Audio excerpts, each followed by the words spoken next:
बिस्मिल्लाहिर्रहमानिर्रहीम। I hope so कि नज़र आ रहा होगा। अच्छा, रूल्स जो थे डायरेक्ट से इनडायरेक्ट स्पीच में जाने के लिए वो मैंने ऑलरेडी शेयर कर दिए थे, प्लीज़ वो देख लीजिएगा। जैसे अब डायरेक्ट स्पीच को अगर आपने इनडायरेक्ट स्पीच में कन्वर्ट करना है तो उसमें आपने प्रोनाउन को कैसे चेंज करना है, टेंसेस को चेंज कैसे करना है, वगैरह वगैरह वगैरह। अब फर्दर टाइप्स आ जाते हैं सेंटेंस की। फॉर एग्जांपल अगर असर्टिव सेंटेंस है तो उसमें कौन से रूल्स होंगे, इंट्रोगेटिव में, इम्पेरेटिव, ऑप्टेटिव, एक्सक्लेमेटरी सेंटेंसेस वगैरह वगैरह। जल्दी से इसको स्टार्ट करते हैं। असर्टिव सेंटेंसेस, असर्टिव सेंटेंस कौन से सेंटेंसेस होते हैं? जो स्टेटमेंट सेंटेंसेस होते हैं, नॉर्मल कॉन्वर्सेशन में जो सेंटेंसेस होते हैं उनको असर्टिव सेंटेंस कहते हैं। और जैसे अभी एग्जांपल शी सेड और he said I like clouds in the sky, normal conversation में जो भी सेंटेंस इस्तेमाल होगा वो असर्टिव होगा। इंट्रोगेटिव नहीं होना चाहिए, एडवाइस, ऑर्डर, रिक्वेस्ट नहीं होना चाहिए, विश, होप या प्रे नहीं होनी चाहिए। अगर कोई भी ऐसा सेंटेंस जिसमें विश, होप या प्रे ना हो, एडवाइस, ऑर्डर या रिक्वेस्ट ना हो, इंटेरोगेशन ना हो, तो वो सेंटेंसेस आपके असर्टिव सेंटेंसेस होते हैं। और असर्टिव सेंटेंस में आप क्या करते हो, जो आपका सेड टू होता है उसको टोल्ड में चेंज कर देते हो और इन्वर्टेड कॉमर्स को हटा के दैट आता है। असर्टिव सेंटेंसेस में दैट आएगा। For example he said I like clouds in the sky, he told that he liked clouds in the sky. ठीक हो गया, ये तो इजी सा था। और हमें पता है जो आपकी रिपोर्टिंग स्पीच है अगर ये प्रेजेंट में होगी तो अंदर टेंस चेंज नहीं होगा, लेकिन अभी तो आपकी जो रिपोर्टिंग स्पीच है वो पास्ट में है तो अंदर टेंस चेंज होगा। अब लिखा हुआ है she said you broke the glass, इसका मतलब है शी सेड है, अंदर टेंस चेंज होगा। Point number one. Point number two, tense change होगा कैसे मैं डिटेल में बता चुका हूँ, जस्ट रिवाइज करवा रहा हूँ कि अब देखो पास्ट इंडेफिनिट है तो पास्ट इंडेफिनिट पास्ट परफेक्ट में चेंज हो जाएगा। तो हम लिखेंगे शी सेड दैट, अब यू है ना, ठीक है, तो सन फॉर्मूला 1s 2o 3n, तो ये तो सेकंड पर्सन है।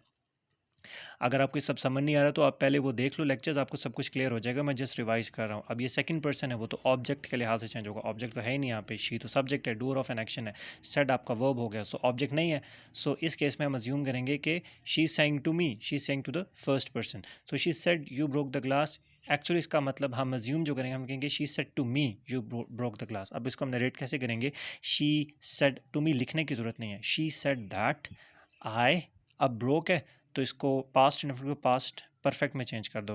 तो हम लिखेंगे she told that I had broken the glass. ठीक हो गया, ये क्लास नहीं है ग्लास है, सॉरी। अच्छा जी, आगे चलते हैं। इंट्रोगेटिव सेंटेंस, इंट्रोगेटिव सेंटेंस दो टाइप के होते हैं। इंट्रोगेटिव इंटेरोगेशन होगी, जाहिर सी बात है क्वेश्चन मार्क आएगा, या तो वो WH सीरीज से स्टार्ट होंगे इंट्रोगेटिव सेंटेंसेस। WH सीरीज का मतलब है व्हाट, हाउ, व्हेन, ठीक है, वेयर एट्सेट्रा। और या तो इंट्रोगेटिव सेंटेंस आपका हेल्पिंग वर्ब से स्टार्ट होगा, जैसे is, am, are, was, were, has, have, had, will, shall वगैरह वगैरह। ठीक हो गया। तो अगर आपका इंट्रोगेटिव सेंटेंस चाहे वो WH वाला है चाहे वो हेल्पिंग वर्ब वाला है, इन्वर्टेड कॉमर्स को हटा के दैट नहीं आता। इंट्रोगेटिव्स में दैट नहीं लगाते। ठीक हो गया। और इंट्रोगेटिव में जो सेट टू है वो आस्क्ड या इंक्वायर्ड या क्वेश्चन या इंटेरोगेटेड, मतलब वो इस तरह चेंज हो जाएगा। और देखो टाइप नंबर वन है WH सीरीज़ और इंट्रोगेटिव की टाइप नंबर टू है हेल्पिंग वर्ब्स वाले। तो बेटा अगर टाइप नंबर वन की बात करें, WH सीरीज़ की बात करें, तो इनके इन्वर्टेड कॉमर्स को हटा के कुछ भी यूज़ नहीं करना। Nothing is used in place of inverted commas if you are talking about the WH series of interrogatives. लेकिन अगर हेल्पिंग वर्ब्स की बात करोगे तो हेल्पिंग वर्ब्स मतलब कोई भी ऐसा interrogative sentence, is this your book, है ना।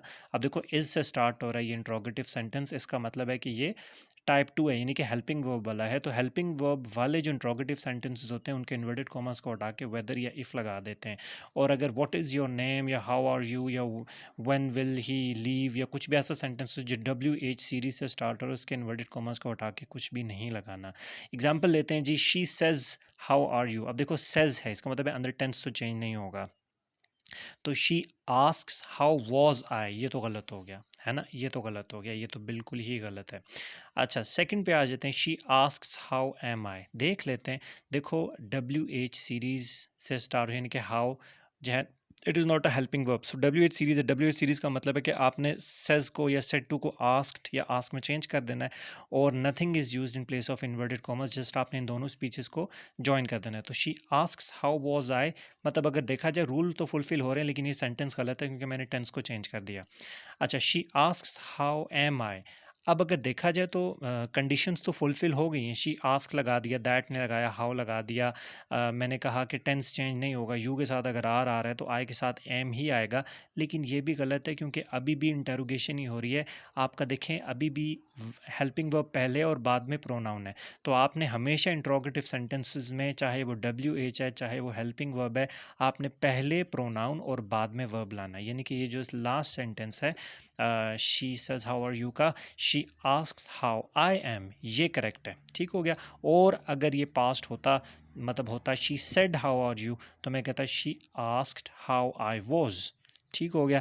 अच्छा जी, एक और एग्जांपल ले लेते हैं। अब ये टाइप 1 की एग्जांपल होगी। टाइप 1 का मतलब है WH सीरीज़। WH सीरीज़ में हमने देख लिया कि सेट टू आस्क में चेंज हो गया and nothing is use in place of inverted commerce. अब टाइप 2 पे आ जाते हैं। टाइप 2 जो है हेल्पिंग वर्ब्स वाली, उसमें क्या होगा, सेट टू तो इसी तरह इसमें चेंज होगा और इन्वर्टेड कॉमर्स को हटा के वेदर या इफ़ आएगा। आपकी अपनी मर्जी है, जो मर्जी लगा दो। अब देखो she said will it rain today.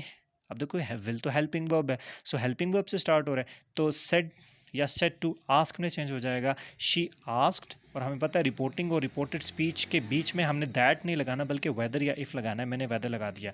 She asked whether it would rain the next day. हमें पता है विल और शेल दोनों वुड में चेंज हो जाएंगे। विल और शेल दोनों वुड में चेंज हो जाएंगे। विल वुड और शेल शुड में चेंज नहीं होगा। विल और शेल दोनों वुड में चेंज कर दो। Rain as a verb use हुआ है, इसी तरह आ जाएगा। टुडे की जगह हम लिख देंगे the next day. She asked whether it would rain the next day. Imperatives क्या होता है? इम्पेरेटिव्स AORs होते हैं, एडवाइस, ऑर्डर, रिक्वेस्ट और सजेशन। ठीक है, एडवाइस, ऑर्डर, रिक्वेस्ट और सजेशन। और इम्पेरेटिव्स में नॉर्मली सब्जेक्ट हिडन होता है। इसका क्या मतलब है? जैसे आपको टीचर कहता है स्टैंड अप। ठीक है, स्टैंड अप का मतलब है सब देखो। अब स्टैंड अप में आपका स्टैंड क्या है? वर्ब है। अप क्या है? एडवर्ब ऑफ प्लेस है। तो स्टैंड अप में कोई सब्जेक्ट नहीं है, तो अंडरस्टूड बात है सब्जेक्ट हिडन होता है। या अगर कोई बंदा आपसे कहता है bring me a glass of water, understood बात है वो जिसकी तरफ रेफर कर रहे हैं उसी बंदे को वही सब्जेक्ट है। लेकिन कभी भी ये नहीं कहते you are required to bring me the glass of water, आप जस्ट ये कह देते हो bring me a glass of water. So imperatives में सब्जेक्ट हिडन होता है। देखो लिखा हुआ है teacher said, the teacher said set down. अब देखो सेट डाउन में कोई सब्जेक्ट नहीं है, तो कोई टेंशन की बात नहीं है। इम्पेरेटिव्स में क्या होता है, अगर एडवाइस है तो सेट टू एडवाइज्ड में चेंज हो जाएगा। ऑर्डर है तो ऑर्डर्ड, इसी तरह रिक्वेस्टेड, और इसी तरह सजेस्टेड या प्रपोज्ड, है ना, इस तरह इसमें चेंज हो जाएगा। और इन्वर्टेड कॉमर्स को हटा के टू इन्फिनेटिव लगा देते हैं। इन्वर्टेड कॉमर्स को हटा के टू इन्फिनेटिव लगा देते हैं। For example teachers, the teacher said set down, the teacher ordered to sit down. ठीक है जी, सिट के साथ टू लगा दिया, टू टू इन्फिनेटिव बन गया। दैट नहीं आता। She said please help me, तो ये तो रिक्वेस्ट है, तो आप लिखोगे she requested to please help. नहीं होगा क्योंकि रिक्वेस्टेड में प्लीज़ आ चुका है ना, तो हम लिखेंगे शी रिक्वेस्टेड टू हेल्प। और मी तो आपको पता है सब्जेक्ट के लिहाज से चेंज होगा, हर हो जाएगा। ठीक हो गया।